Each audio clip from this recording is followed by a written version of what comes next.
4 महीने में 166 अटैक हुए हैं यूएस मिलिट्री पर्सनल्स पे जो मिडिल ईस्ट में मौजूद हैं। स्पेसिफिकली इराक, सीरिया में सबसे ज़्यादा हुए हैं।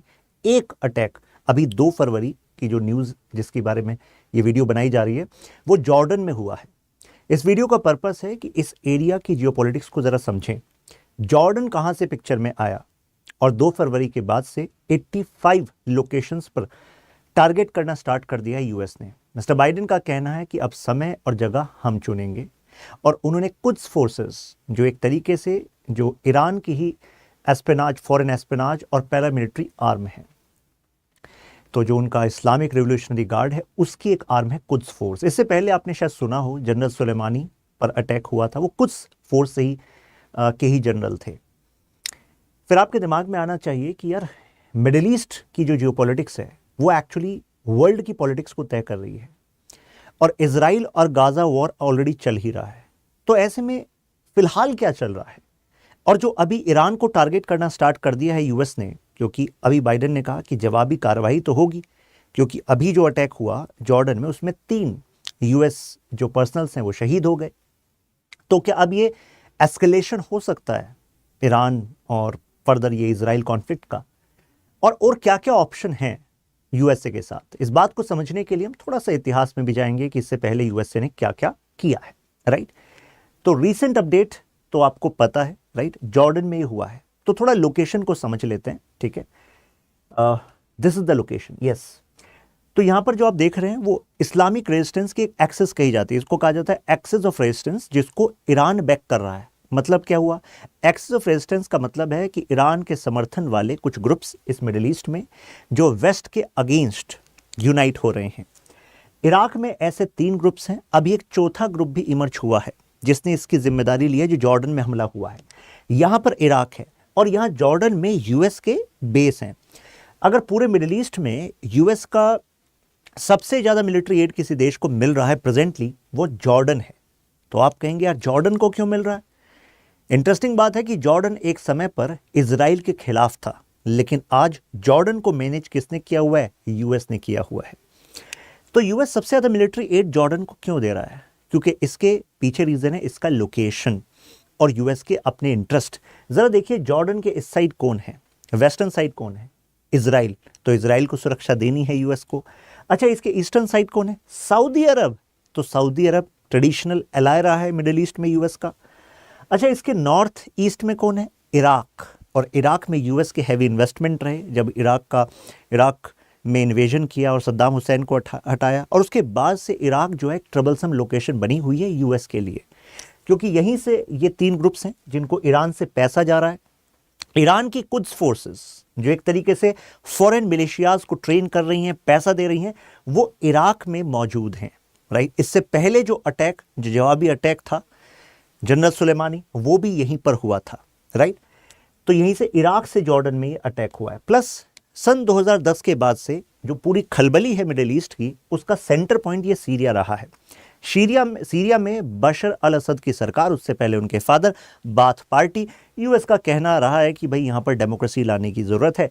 तो अब सीरिया में जो एंटी यूएस एलिमेंट है या यूएस के जो मंशा है उसको पूरा नहीं करते, तो उनके खिलाफ एक्शन लेने के लिए वो भी जॉर्डन की लोकेशन का यूज़ करता रहा है। तो यानी कि जॉर्डन तो भाई इराक के लिए, यूएसए के लिए, इजराइल के लिए, सीरिया के लिए, हर एक जगह पर यूएस जो चाहता है उसके लिए ज्योग्राफिकली इंपॉर्टेंट कौन हुआ? जॉर्डन हुआ ना। तो जॉर्डन को तो पैसा, हथियार मिलेगा ही मिलेगा, है कि नहीं? इस समय जब मैं ये वीडियो बना रहा हूं तो रिपोर्ट कहती है कि 100 से ज़्यादा, तो मतलब हंड्रेड्स ऑफ ट्रेनर्स जो हैं यूएस के, वो यहाँ पर मौजूद हैं, जो खुद जॉर्डन की मिलिट्री को भी मजबूत कर रहे हैं। और रीसेंट रिपोर्ट का कहना है कि एक्चुअली ज़्यादा प्रॉब्लम जो है ना हमास से नहीं है, क्योंकि जब से ये अटैक हुआ है हमास ने, आप सबको पता है, 7 अक्टूबर 5000 के आसपास जो है रॉकेट्स को दाग दिया इजराइल के पास। और इस मेडिटेरियन में ईस्टर्न साइड पर इस समय पर यूएस जो अपना एयरक्राफ्ट कैरियर लेकर आ गया है, जिसमें 70 के आसपास एयरक्राफ्ट हैं, प्लस उनका कहना है कि एक और फ्लीट इसको ज्वाइन कर रही है। तो आप सोचेंगे कि अकेले हमास के लिए तो ला नहीं रहा होगा, यानी कि ईरान अगर फर्दर एस्केलेट करेगा वॉर को, इन सब ग्रुप्स का इस्तेमाल करे, जैसे यमन में हूथी रेबल्स हैं, तो यानी कि उनको काउंटर करने के लिए यहाँ पर स्टेशनिंग ऑफ यूएस फोर्सेस हो रही होगी।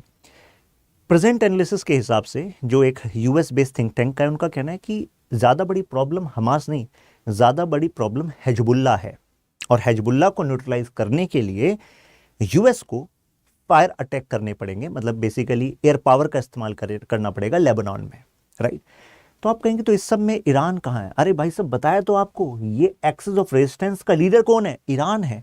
ईरान ही इस पूरे एक्सेस को कंट्रोल कर रहा है। इस लोकेशन को जरा देखिए, ये रहा जॉर्डन, इधर सऊदी, ये इजराइल, ऊपर सीरिया, इराक। इस लोकेशन को बिल्कुल हल्के मत लेना, क्योंकि प्रीलिम्स में ऐसे क्वेश्चन आए हैं। वो क्या करेगा? वो कहेगा जॉर्डन की बॉर्डर लोकेशंस बता दो, मतलब बॉर्डर नेशंस बता दो। तो कौन सा नहीं है? तो नहीं है में वो क्या करेगा? कुवैत को डाल देगा, यूएई को डाल देगा, यमन को डाल देगा। तो कई बार लोग कंफ्यूज हो जाते हैं, तो ध्यान रखिएगा, यहां से एक क्वेश्चन बनता है, राइट। इजराइल, इधर लेबनान है, सीरिया है, इराक है और सऊदी है, राइट। तो ये वाली कहानी मैंने आपको बताई ही है, राइट। और इस्लामिक स्टेट और सीरिया पर अटैक करने के लिए जॉर्डन का इस्तेमाल करता रहा है। तो यूएसए जो है प्रेजेंटली स्ट्राइक बैक कर रहा है against the fatalities which US forces are having. 2024 में चुनाव भी हैं, और आप सबको पता है कि यूएस इस टाइम पर बो डाउन नहीं कर सकता। यूएस एक इंटरेस्टिंग यू कैन से सिचुएशन में है कि जब वो अपने बूट्स को भी नहीं ला सकता मिडिल ईस्ट में। बूट्स का मतलब है कि वो डायरेक्टली अपनी फोर्सेस को उतार नहीं सकता, तो फिर वो कर क्या सकता है?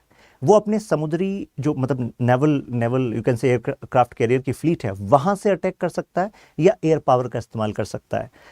क्योंकि अपनी फोर्सेस को यहां पर उतारना वो एक्चुअली काउंटर प्रोडक्टिव हो सकता है यूएस इलेक्शंस में डेमोक्रेट्स के लिए, बाइडेन के लिए।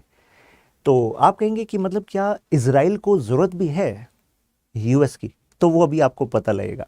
अभी यूएस ने कहा है कि जो हमने 85 टारगेट्स, मतलब जो साइट्स चुनी है और जिस पर हम अटैक कर रहे हैं, तो वो कौन से हैं? वो कह रहे हैं कंट्रोल सेंटर्स हैं, रॉकेट्स हैं, मिसाइल, मतलब बेसिकली जो मिसाइल रॉकेट जो स्टोरेज फैसिलिटी है जहाँ से म्यूनिशन जा रहा है वो है। तो कुछ फोर्सेस की भी हैं जो ईरान की फोर्सेस हैं, और जो अदर मिलिशियाज हैं, Houthis and you can say Hamas and Lebanon, अलग अलग। प्राइमरी सेंटर अभी वो इराक को बनाना है, क्योंकि इराक से रिसेंट वाला अटैक हुआ है, राइट। अब यहाँ पर इंटरेस्टिंग क्वेश्चन है कि यानी कि ईरान क्या अब कुछ फोर्सेस पर अटैक होना स्टार्ट हो गया, तो ईरान एस्केलेट करेगा कि नहीं करेगा? तो एक एनालिसिस ये कहता है कि ईरान पर ऑलरेडी इकोनॉमिक सैंक्शंस काफ़ी ज़्यादा हैं, तो ईरान इसका रिस्क तभी लेगा जब उसके पीछे कोई मेजर प्लेयर खड़ा होगा मिडिल ईस्ट में इन्वेस्ट करने के लिए। और वो मेजर प्लेयर कहा जाता है वो रशिया हो सकता है, क्योंकि Russia has been backing Iran against USA. लेकिन क्या रशिया प्रेजेंटली, क्योंकि वो यूक्रेन की वॉर में उलझा हुआ है, क्या ऐसी बैकिंग, ऐसी गारंटी वो ईरान को दे सकता है? तो आप सबके पास मुझे लग रहा है जवाब अंदर आ गया होगा। लेकिन इनका डायलॉग जरा देख लीजिए मिस्टर बाइडेन का क्या है। आवर रेस्पॉन्स बिगेन, मतलब रेस्पॉन्स तो हमारा स्टार्ट हो गया, 2 फरवरी से उन्होंने जवाब देना स्टार्ट कर दिया। कह रहे हैं समय और जगह जो है वो हम चुनेंगे। आपको नहीं लग रहा बॉलीवुड मूवी का डायलॉग लग रहा है ये तो, right. Now what more can US do? एक तो डायरेक्ट स्ट्राइक इन ईरान, अब इससे एस्केलेशन हो सकता है। तो डायरेक्ट स्ट्राइक का मतलब क्या है? इसका मतलब ये है अभी तक वो ईरान बैक्ड फोर्सेस की फैसिलिटीज इन इराक, सीरिया, इन पर अटैक कर रहे थे, लेकिन अब ईरान के अंदर अटैक कर सकता है यूएस। तो ऐसा अटैक क्यों करेगा? कहा गया क्योंकि जो अगर 166 अटैक, 166 अटैक पिछले 4 महीने में हो गए, तो यूएस की जनता भी यूएस प्रेसिडेंट से पूछेगी कि भाई तुम इलेक्शन लड़ना चाह रहे हो, ये बताओ कि हमारे लोग वहां पर मिडिल ईस्ट में मर रहे हैं, 166 अटैक कर दिए, आपने कहा इकोनॉमिक सैंक्शंस लगा देंगे ईरान पर, ईरान मान जाएगा, मिलिशियाज को पैसा, हथियार नहीं देगा, ट्रेनिंग नहीं देगा। लेकिन यानी कि ये तो यूएस की पॉलिसी का फेलियर है। तो ये तो यूएस की डिप्लोमेसी का फेलियर है, यूएस की हार्ड पावर का फेलियर है। क्या होगा, मतलब इतनी बड़ी सुपर पावर जो आप हार्ड पावर स्ट्रेंथ कहते हो, उसका फायदा क्या है? तो जवाब तो देना पड़ेगा। तो जो जवाब अभी तक दिए उन्होंने, कुछ फोर्सेस पर अटैक, मिलिशिया पर अटैक, तो क्या उससे जो अटैक हैं ईरान बैक्ड फोर्सेस से, क्या वो रुक गए? नहीं रुके। तो अगर नहीं रुके तो कुछ नया ही तो करना पड़ेगा। आपने सुना होगा कि भाई अगर एक ही का तरीके को आप बार बार करते रहोगे और एक्सपेक्ट करोगे कोई नया रिजल्ट आ जाएगा, तो नया रिजल्ट नहीं मिलेगा। तो ऐसे में ईरान पर अटैक बन सकता है अगर ईरान नहीं माना तो। यूएस एंड कुछ यूएस एनालिस्ट का ऐसा कहना है, राइट। जैसे कि उन्होंने इससे पहले जनरल, इनका मैंने बात की थी, कासिम सुलेमानी, इन पर अटैक किया, लेकिन वो कहाँ पर थे उस टाइम? आउटसाइड ईरान थे, राइट। इसी वजह से वो उन्होंने ऐसा किया, क्योंकि इनसाइड ईरान करते और उनके जनरल को उड़ाते तो ज़्यादा होता। आप कहेंगे अगर इनके फिर भी जनरल को ख़त्म किया तो क्या काउंटर नहीं किया ईरान ने? काउंटर किया, काउंटर कैसे किया, जैसे कि इराक में ये अल असद एयरबेस जहां पर यूएस का हैवी इन्वेस्टमेंट है, इस पर शेलिंग स्टार्ट कर दी थी ईरान ने। बिलियंस इन्वेस्टेड हैं इस समय सीरिया में, तो यूएस इसको भी टारगेट कर रहा है। देखिए mechanical institute, NSC lab, HIAST, ये सब जो आपको दिख रहा है, ये सब कई सारे सीरिया में ट्रेनिंग सेंटर्स हैं। आपका जो इंडिजिनस डिफेंस कैपेबिलिटीज़ को डेवलप कर रहे हैं बशर अल असद की सरकार के साथ, ये वो इन्वेस्टमेंट्स हैं। तो अब यूएस टारगेट किसको कर रहा है? केवल उनके मिलिशिया को नहीं टारगेट करेगा, यूएस टारगेट करेगा जहां से सीरिया स्ट्रेंथन हो रहा है, जहां से ईरान स्ट्रेंथन हो रहा है बियॉन्ड देयर टेरिटरी, वो इन सेंटर्स पर अटैक करने वाला है, ऐसा एनालिसिस कह रहा है। नाउ सेकेंड ऑप्शन क्या है अदर देन इनसाइड, अगर वो अटैक करें, इसके अलावा हिटिंग मिलिशिया, जो अदर मिलिशियाज। अब ये तो पुराना टैक्टिक है, लेकिन अब क्या है, कुछ क्लीन स्वीप ड्राइव में यूएस से चला जाए और मतलब एक बार में थोड़ा सा ज़्यादा इन्वेस्टमेंट करे, यू कैन से फायर पावर पर, राइट। तो जैसे अभी हमने देखा 166 अटैक हो चुके हैं, बताइए 67 इराक में, 98 सीरिया में, और एक अभी रिसेंट हुआ है जॉर्डन में। तो करना तो पड़ेगा इसके लिए। इकोनॉमिक सैंक्शंस तो ऑलरेडी ईरान पर लगा रखे हैं, और क्या हो सकता है? तो कहा जा रहा है कि और ज़्यादा हो सकता है, क्योंकि ईरान के पास रेवेन्यू तो आ रहा है। तो उन टैप्स को अगर क्लोज कर दिया जाए तो कैसे फंडिंग होगी इन मिलिशियाज की? तो ये एक टेक्निक बताई जा रही है, कट ऑफ करो फर्दर उनके। हाउ फॉर कैन यूएसए गो? अब और कितना दूर जा सकता है? देखिए यूएसए इजराइल को तो अनवेवरिंग सपोर्ट करता है। जैसे ही हमास ने अटैक किया, यूएस ने कहा कि भाई हम तो पूरा सपोर्ट कर रहे हैं, और इसी वजह से ईस्टर्न मेडिटेरियन में तुरंत उन्होंने ग्रेजुअली अपनी मोबिलाइज कर दिया अपनी नेवल फ्लीट को, राइट, और फर्दर स्ट्रेंथन कर रहा है। प्लस उनका जो अभी जो डिफेंस है, तो डिफेंस में भी कितने सारे ऐसे आर्टिकल्स हैं जो यूएस से ही आ रहे हैं, राइट। लेकिन कुछ एनालिस्ट का कहना है कि हमें ज़रा सोचना चाहिए इजराइल के पर्सपेक्टिव से भी। कैसे? एग्जाम्पल देता हूँ। एग्जाम्पल जैसे, क्या यूएस डायरेक्टली एंगेज होना चाहेगा किसी भी तरह के कॉन्फ्लिक्ट में मिडिल ईस्ट में? तो यहाँ पर सेठ जी जॉन्स कह रहे हैं कि ऐसा लगता नहीं है, क्योंकि यूएस हमेशा देखता है कि व्हाट दे कैन गेन। अगर इससे पहले वो इराक में एंटर किए थे तो उसका एक बेनिफिट था, क्योंकि सद्दाम हुसैन ऑयल लॉबी को यूएस के अगेंस्ट कर रहे थे, and US was hugely dependent on oil from middle east. तो ऐसे में Saddam Hussain going against Saudi, Saddam Hussain earlier attacked Kuwait, तो ऐसे में सद्दाम को न्यूट्रलाइज करना वो यूएस के इकोनॉमिक इंटरेस्ट में भी था। लेकिन यूएस वहीं तो इन्वेस्ट करेगा जहां पर पैसा और हथियार लगाकर उसके अपने इंटरेस्ट पूरे हो रहे हों। हालांकि यहां पर स्टेबिलिटी उसके लार्जर इंटरेस्ट को पूरा कर सकती है, जैसे कि वो चाइना को काउंटर करना चाहता है, तो इसके लिए आईमेक बनाना है, यानी कि इंडिया, मिडिल ईस्ट, वो यूरोपियन इकोनॉमिक कॉरिडोर बनाना है, जिससे कि वो BRI या INSTC उसको काउंटर किया जा सके। उसके लिए इस एरिया में स्टेबिलिटी ज़रूरी है, लेकिन उसका जो रिजल्ट है वो लॉन्ग टर्म है। तो ये यूएस के पॉलिसी मेकर्स देखेंगे क्या करना चाहिए। अभी मैंने आपको बताया था कि हिजबुल्लाह जो है वो ज़्यादा यू कैन से नुकसानदायक हो सकता है हमास से। क्यों? क्योंकि कहा जा रहा है कि करीब 1.5 लाख रॉकेट्स का आर्सेनल है हिजबुल्लाह के पास। हिजबुल्लाह कहाँ से? लेबनान से है। तो ऐसा हो सकता है कि हमास को तो कंट्रोल कर ही रहा है इजराइल, यूएस अपनी फायर पावर का इस्तेमाल लेबनान के अंदर हिजबुल्लाह ग्रुप्स पर करे प्रेजेंटली, क्योंकि वो हर एक फ्रंट पर कमज़ोर करने की कोशिश करेगा ईरान को, राइट। तो लेबनान में जाएगा। यूएस का सपोर्ट कंडीशनल रहा है इजराइल को, जैसे कि जब रिसेंटली मिले थे मिस्टर बाइडेन नेतन्याहू से, तो उन्होंने कहा कि देखो इकोनॉमिक सपोर्ट, मिलिट्री सपोर्ट मिलता रहेगा हमारी तरफ से, लेकिन आपको ह्यूमैनिटेरियन एड को अलाउ करना होगा गाज़ा में, और गाज़ा को इनडेफिनेटली इजराइल एनेक्स ना कर ले, राइट। तो ये कंडीशन उन्होंने रखी है। तो इजराइल का इस पर क्या कहना? अब इजराइल के रुख से ही आप समझ जाएंगे।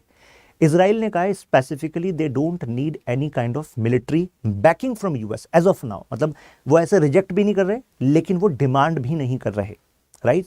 तो इजराइल अपने आप ही इस सपोर्ट को मांग ही नहीं रहा है। इजराइल की मिलिट्री डॉक्ट्रिन में वो कह रहे हैं कि हम अपने आप काबिल हैं, राइट, क्योंकि वो रियलिस्ट पर्सपेक्टिव से देखते हैं इंटरनेशनल पॉलिटिक्स को, कि ultimately self help is the only help.